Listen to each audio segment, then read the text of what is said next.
Carte numéro 3, l'illumination. Soyez profondément vigilants dans tout ce que vous faites. Ainsi, les plus petites choses deviennent sacrées. Faire la cuisine ou le ménage devient un acte sacré, un acte de dévotion. L'important n'est pas ce que l'on fait, mais comment on le fait. On peut laver le sol comme un robot, mécaniquement. Il faut le laver, donc vous le faites. Mais vous passez alors à côté de quelque chose de beau. Nettoyer le sol aurait pu être une belle expérience. Vous ne l'avez pas saisi. Le sol est propre, mais quelque chose qui aurait pu se produire en vous n'a pas eu lieu. Si vous aviez été conscient, vigilant, non seulement le sol aurait été nettoyé, mais vous-même auriez ressenti une profonde purification. Soyez profondément attentif quand vous nettoyez le sol. Soyez éblouissant de vigilance. Que vous soyez assis, ou en train de marcher, ou de travailler, gardez ce fil conducteur. Rendez votre vie de plus en plus lumineuse de vigilance. Laissez la flamme de la conscience brûler à tout moment dans chacune de vos actions. L'illumination en est l'effet cumulatif. L'ensemble de toutes les petites flammes, de tous les moments lumineux et de leur effet cumulatif devient une immense source de lumière.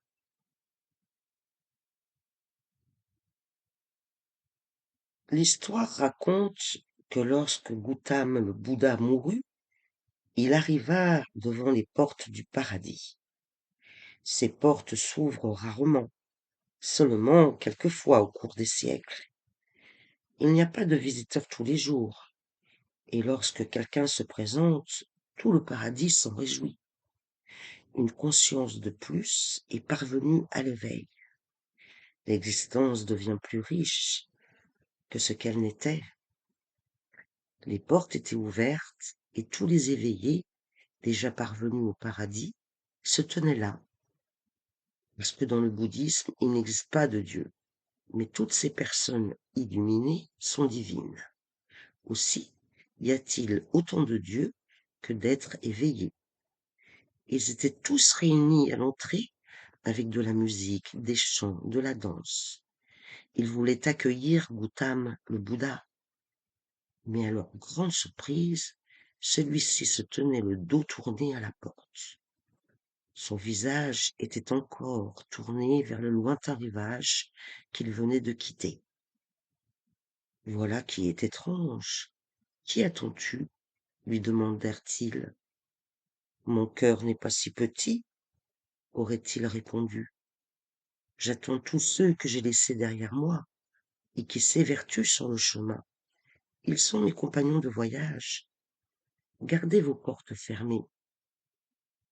Il vous faudra attendre encore un peu avant de célébrer mon entrée au paradis, parce que j'ai décidé que je serai le dernier homme à passer cette porte. Quand tous les hommes se seront éveillés et auront franchi cette porte, quand il n'y aura plus personne au dehors, alors le moment sera venu pour moi d'entrer. Cette histoire est une légende, ce n'est pas un fait réel. Une fois éveillé, vous pénétrez la source universelle de la vie. Et cette décision ne vous appartient pas.